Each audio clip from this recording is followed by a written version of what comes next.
ဝက်ကောင်းချင်လုပ်မယ်ရှင်ဒါကတော့မက်ခရိုကဝယ်လာတာ1 ကီလိုကျော်ရှိတယ်1,800ကျတယ်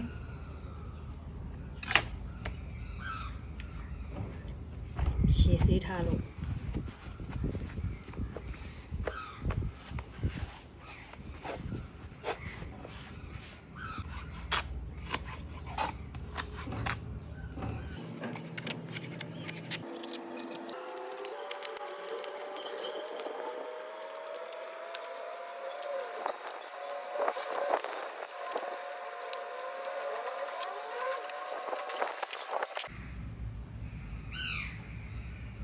ဝတ်သားလေးသေးပြီးသွားပြီဆိုတော့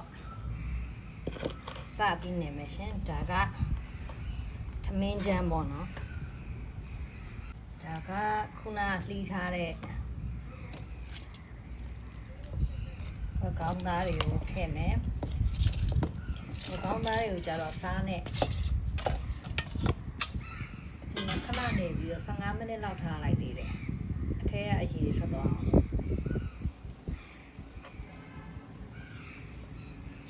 ဒါကကြက်သွန်ဖြူကိုကြိတ်ထားတာပါရှင်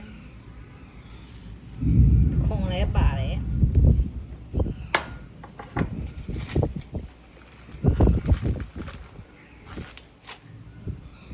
စားထည့်မယ်ရှင်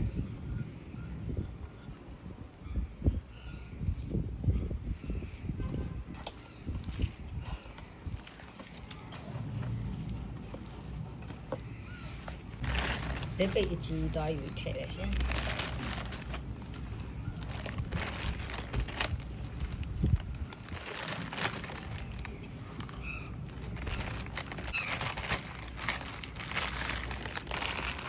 ဝက်ကောင်း1 ကီလိုရယ်ဆန်နို့ဒီလိုရယ်ဒီ8 size ဒီလောက်ရတယ်ရှင်